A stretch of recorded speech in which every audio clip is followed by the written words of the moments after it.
نزدیک فلاح کو پہنچ گئے، فلاح کو پہنچ گئے وہ آدمی جو مومن ہے، مومن آدمی کامیاب ہو گئے، مومن آدمی فلاح کو پہنچ گئے، مومن آدمی کامیاب ہو گئے، مومن آدمی فوز و فلاح کو پہنچ گئے۔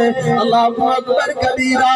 کلمہ پڑھنے کے بعد بات تو یہاں یہ ہونی چاہیے تھی لقد افلح المسلمون، لیکن یہاں مسلمان کا تذکرہ نہیں ہے، یہاں اللہ فرما رہے ہیں قد افلح المؤمنون۔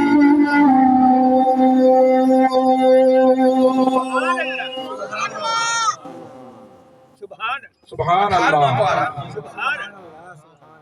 18واں پارہ یاد رکھنا، میری بات نہیں، اگر میری بات ہو، جلالی کی بات ہو رتی کی ٹوکری میں چلی جائے، کسی پیر وزیر کی بات ہو رتی کی ٹوکری میں چلی جائے، نہ ماننا کوئی بات نہیں، لیکن میں اپنی بات نہیں کرنا چاہتا، میں کسی اللہ والے کی بات نہیں کرنا چاہتا، میں کسی وزیر مشیر صدر چودھری کی بات نہیں کرنا چاہتا، بلکہ میں جس کتاب کا حوالہ دینا چاہتا ہوں وہ اللہ اکبر تمام کتب میں آنا، تمام کتابوں میں آنا کلام ہے۔ اللہ اکبر، اللہ اپنا کلام بیان کر رہے ہیں۔ اللہ فرما رہے ہیں اور اس کتاب کو پکڑنے والے، اس کتاب کو چھونے والے، اس کتاب کو اٹھانے والے، اور اس کتاب کو کھولنے والے، اور اس کتاب کو پکڑنے والے، اور اس کتاب کو جناب پڑھنے والے، فرمایا یہ وہ کتاب ہے، یہ کوئی میتھ کی کتاب کوئی نہیں،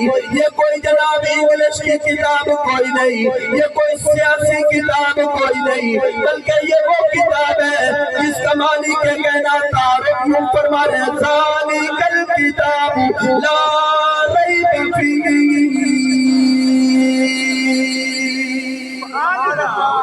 سبحان اللہ۔ جس کتاب کے اندر پڑھنے والے شک نہ کری، اور اٹھانے والے یہ وہ کتاب ہے جو لا ریب کتاب ہے، بے عیب کتاب ہے، جس کے نقطے میں بھی شک کوئی نہیں۔ میں اس کتاب کا حوالہ دینا چاہتا ہوں، یہ کتاب یہ قرآن مجید میرے سامنے کھلا پڑا ہے، 18واں پارہ سورۃ المومنون۔ اللہ اکبر، ترجمہ جا کے بے شک گھر دیکھ لینا، جس گھر کے اندر کوئی قرآن موجود ہو، کوئی قرآن موجود ہو، ترجمہ اپنے گھر کے اندر جا کے دیکھ لینا۔ اللہ کا قرآن ہے قد افلح المومنون۔